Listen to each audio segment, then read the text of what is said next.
রান্নাঘরে কিছুক্ষণ কাজ না করলে মনে হয় যেন কত কাজ জমা হয়ে রয়েছে। আজকে সকালে যেমন আমি বাসন মাজি নাই, তাই দেখে মনে হচ্ছে যে আমার কতগুলো বাসন জমা হয়ে গেছে একবারে।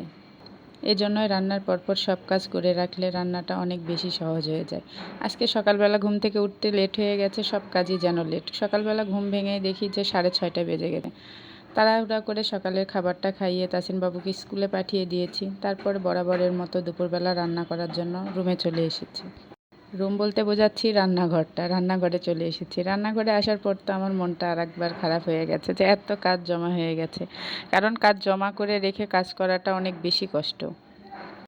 তাই আগে রান্নাঘরে এসে থালা বাসনগুলো সব ধুয়ে নিলাম। ধুয়ে নেওয়ার পরে সব তরকারিগুলো কেটে নিয়েছি। কারণ একবারে গুছিয়ে কাজ আমি সব ভিডিওতে এক কথাটা বলে থাকি আমি। সব কাটাকাটি করার পর সব কিছু ধুয়ে নিলাম। আর সকালের একটু ভাত রয়ে গেছিলো দেখলাম, সেই ভাতটুকু আবার উঠিয়ে রাখলাম, কারণ আমি সকালে খাই নাই, এজন্য ভাতটা রয়ে গেছে। আসসালামু আলাইকুম সবাইকে, কেমন আছেন সবাই? আলহামদুলিল্লাহ, আপনাদের দোয়া এবং ভালোবাসায় আমি অনেক বেশি ভালো আছি। আমার সব কাজ শেষ। দুপুরবেলা রান্না করে নেওয়ার জন্য যেগুলো প্রস্তুতি ছিল সব কিছু করে নিয়েছি। এখন রান্না করতে চলে এসেছি। তরকারিগুলো সব ধুয়ে নিয়েছি। এখন ভাবছি যে রান্না বসিয়ে দেব। দুই চুলায় দুইটাই রান্না বসিয়ে দিব, কারণ আমি যখন আজকে দেরি হয় নাই রান্না করতে, তারপরও রান্নাঘরে অনেক বেশি রোদ চলে এসেছে। সকালে পুরো রোদটাই রান্নাঘরে লেগে যায়। তাই ভাবলাম দুই পাশে দুইটা দিই, ভালো লাগবে। এর পাশে কিন্তু আমি ডিম পিঠা একটু করে নিয়েছিলাম, দুই বোনে মিলে নাস্তা করে নিলাম। তারপরে এখানে ঢেঁড়স ভাজি করব, ঢেঁড়স আলু ভাজি করব। এজন্য পেঁয়াজ কাঁচামরিচ দিয়ে বাগারটা দিয়ে নিচ্ছিলাম। ভাবলাম আগে ভাজিটাই রান্না করে নিই। যদিও বা দু চুলা একবারে জ্বালিয়ে দিয়েছি, তারপরও অনেক বেশি তাপের জন্য আর এক হাতে রান্না করার জন্য এক চুলা আবার বন্ধ করে দিয়েছি, যে আগে ভাজিটা একটু করে তেলে দিয়ে নিই, তারপরে ওই পাশে চুলাটা অন করে ওই পাশে রান্নাবান্না বসিয়ে দেব।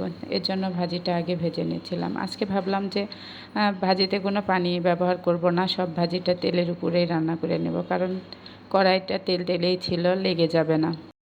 আর অন্যান্য ভাজি করার মতো ঢেঁড়স ভাজিতে তেমন বেশি সময় লাগে না। আর আমার ছোট বোন ও ভাজি ভর্তা খেতে অনেক বেশি ভালোবাসে। এই জন্য বাসায় যে তরকারি রান্না হোক না কেন, ওর জন্য একটা ভাজি আইটেম না হলে ভর্তার আইটেম আমি রাখি। যেহেতু আম্মুর কাছে থাকে না, তাই যাতে ওর মনে না হয় যে না বরাবর কাছে আছি, আমার খাবারের কোনো সমস্যা হচ্ছে কিংবা ওর যত্নের কোনো সমস্যা হচ্ছে, ওকে আমি আমার সন্তানের মতো করেই লালন পালন করি। ও আমার বয়সে অনেক ছোট, এজন্য ওর প্রাধান্যটা আমি একটু বেশিই দিয়ে থাকি। আর রান্না করছিলাম, আর বোনের সঙ্গে গল্প করছিলাম যে বাজার থেকে মাছ কাটিয়ে নিয়ে এসেছি। যদিও এই মাছটা একদম ছোট ছিল, তারপর আবার মাছের পিসটা এত বেশি ছোট করে ফেলেছে। আমার তাসিন বাবু এই কার্প মাছটা খেতে অনেক বেশি পছন্দ করে। বাজারে গেলে লাল একটা কার্প মাছ ও কিনবেই। সবাই প্লিজ আজকে ব্যাকগ্রাউন্ডগুলো একটু ইগনোর করবেন, কারণ আমার বাসার পাশেই কাজ চলতেছে, ছাদ ঢালাইয়ের কাজ চলতেছে, শাটারিংয়ের কাজ, এজন্য অনেক বেশি শব্দ আসতেছে। সবাই একটু ব্যাক সাউন্ডগুলো একটু ইগনোর করে নেবেন। আমি যখন ভিডিওতে ভয়েস দিচ্ছিলাম তখন বাইরে থেকে অনেক বেশি শব্দ আসছিল। তা আপনাদের সঙ্গে কথা বলতে বলতে আমার কিন্তু ভাজিটা রান্না করা হয়ে গেছে। এবারে রান্না করছিলাম ফুলকপি, আলু, বেগুন, কুমড়ো বড়ি, মাছের ঝোল। এটা শীতের সময় সবাই খায়।